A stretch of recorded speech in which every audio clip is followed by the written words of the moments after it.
안토니오 구테우스 유엔 사무총장이 30일 최근 감염병과 기후변화 관련된 한국의 대응을 거론하면서 한 말입니다. 구테우스 사무총장은 이날 화상으로 진행된 기자회견에서 이렇게 말했습니다. 주목할 만한 본보기이자 감염병과 기후변화에 대한 싸움을 어떻게 조합될 수 있는지를 보여주는 한 가지 예를 제시하고자 한다면서 그것은 한국이라고 밝혔습니다. 구테우스 사무총장은 30일 해외 유입 사례인 4명을 제외한 국내 발생 감염자가 0명을 기록한 한국의 상황을 전하면서 감염병에 대한 한국의 대응은 굉장히 성공적이었다고 평가했습니다. 또한 구테우스 사무총장은 한국은 석탄 화력 발전소 감축과 탄소 배출 감축 등 그린딜 계획을 제출했다면서 매우 야심찬 그린딜이라고 강조했습니다.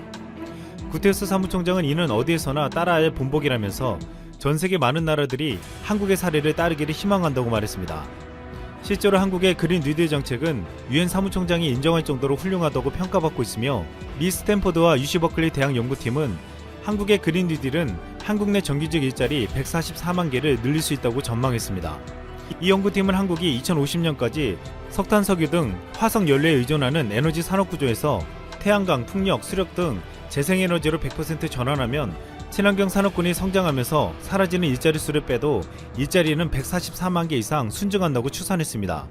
이 같은 정책을 시뮬레이션한 결과 한국이 그린딜 정책을 도입하면 양질의 정규직 일자리가 급증하고 에너지 수요와 비용을 절반으로 줄일 수 있다는 결과가 나온 것입니다. 연구팀은 그린딜 정책을 도입함으로써 얻는 경제사회적 효과 못지않게 환경적 혜택도 상당하다고 평가했습니다. 대기 오염으로 인한 희생자는 한 해 평균 9,000명씩 줄이고 보건 비용을 940억 달러, 한화로 약 112조 원가량을 감축할 수 있다고 보았습니다. 또한 안토니오 구테우스 유엔 사무총장은 최근 감염병과 싸우기 위해 국제사회를 이끌 지도자와 리더십이 없다고 주장하기도 했습니다.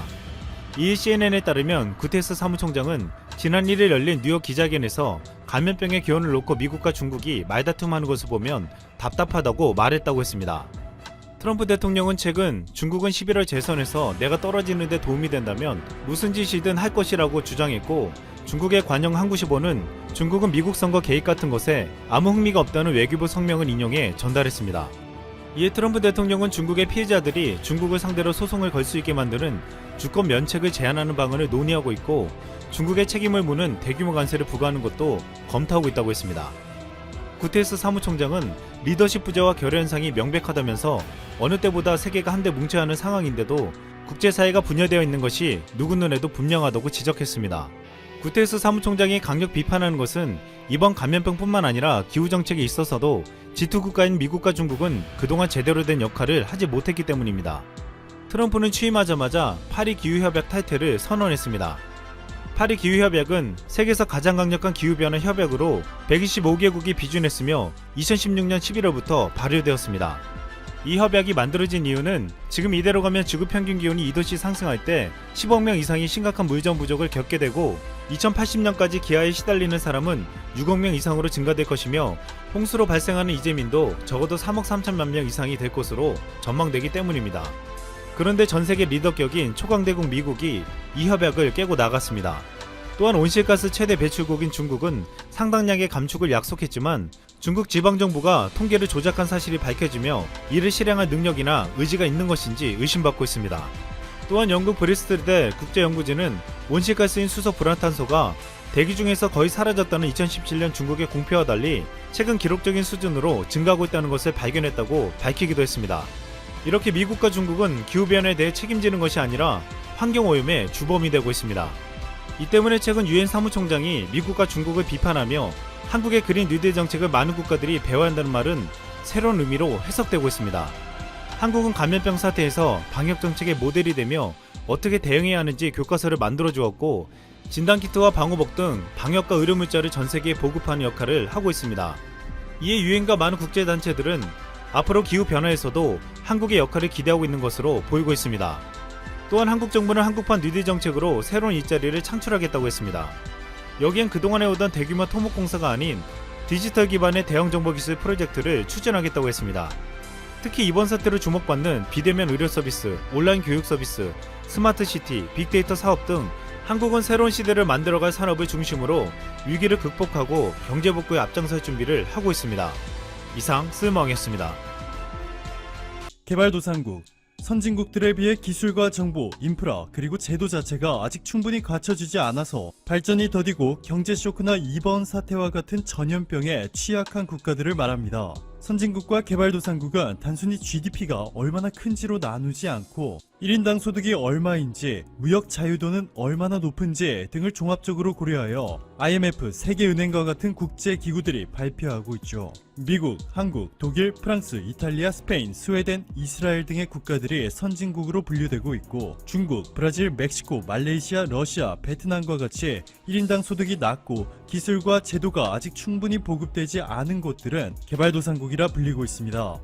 얼마 전 막타르 디오프 세계은행 부총재가 한국의 기획재정부 앞으로 한 통의 메일을 보냈는데요. 내용은 이랬습니다. 봉쇄 조치를 하지 않았는데 이번 문제를 해결하고 있는 한국 정부의 경험을 전염병 대응에 취약한 개발도상국들과 공유해달라. 이메일이 전달되자마자 이번 프로젝트의 총괄을 맡은 사람은 바로 캘리포니아 대학교 경제학 학사, 터프츠 대학원에서 경제학 석사, 카이스트 미래전략대학원에서 미래전략 석사를 취득한 이대중 개발금융총괄 과장, 이대중 과장의 2명의 수습사무관을 불러 모았습니다. 박준석 수습사무관과 이현지 수습사무관. 참고로 수습사무관은 아직 입사한 지 1년도 채 되지 않은 신창 공무원들을 말하는데, 이 두 사무관은 행정고시 재경직에 합격해 지난해 5월 입사한 것으로 알려졌습니다. 이후 교육기간을 수료하고 올해 1월에서야 기획재정부의 개발금융총괄과에 배치되었습니다. 자, 그런데 이들의 능력은 예상을 뛰어넘었습니다. 오전 10시에 시작해 12시간 만인 밤 10시까지 초안을 완성하고 그 다음날 아침에 무려 34페이지의 분량의 최종본을 완성해 이를 요청했던 세계은행 부총재에 보내주었습니다. 두 사무관이 24시간 만에 뚝딱 영어로 된 한국의 대응 소개 자료를 완성할 수 있었던 것은 평소에 이대중 개발금융총괄 과장의 지시로 질병관리본부, 보건복지부 등이 발행한 관련 보도자료와 기사들을 스크랩해 왔기 때문에 이미 모든 내용이 머릿속에 정돈되어 있었던 것이죠. 박준석 사무관은 한국이 경제 분야에서 어떻게 대응하고 있는지에 대한 부분을 맡았고, 이현지 사무관이 보건 및 방역 조치를 맡았는데요.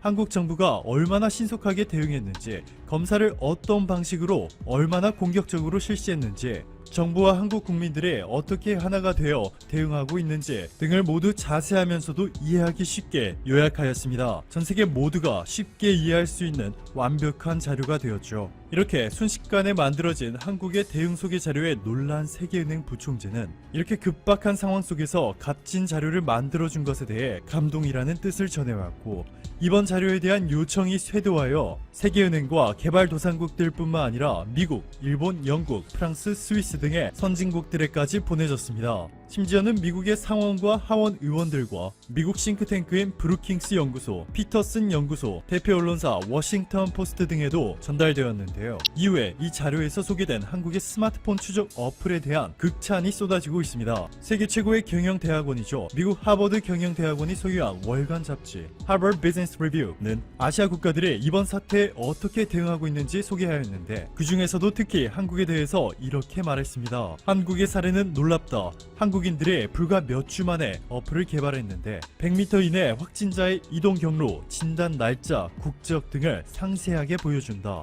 벌써 100만 번 이상의 다운을 기록했다 라 전하면서 감탄을 멈추지 못했고, 영국의 로이터 통신은 한국과 이스라엘을 포함해 오직 몇몇 국가들만 확진자의 위치를 추적하는 첨단 접촉 추적 어플리케이션을 사용하고 있다 보도하였습니다. 승현준 교수의 번역 프로젝트도 세계적인 주목을 받고 있습니다. 뇌과학과 인공지능 분야에서 세계적인 권위자인 승현준 교수는 미국 프린스턴대 교수직을 맡고 있는 동시에 삼성전자에서 수석 연구과학자로 활동하고 있는데요. 승현준 교수는 한국의 질병관리본부가 발행한 한국의 대응 지침서를 전 세계 언어로 번역하기 위해 자신의 트위터를 통해 세계 각국으로부터 자원봉사자들을 모집했습니다. 놀랍게도 순식간에 전 세계 88명이 넘는 자원봉사자들이 자발적으로 참여해 75페이지에 달하는 번역본이 3일 만에 완성됐고, 지금은 이렇게 홈페이지까지 개설돼 루마니아어, 러시안, 이탈리아어로까지 번역본이 나온 기적같은 상황이 만들어졌습니다. 이제는 이렇게 전 세계의 족보가 되어버린 한국의 대응 전략이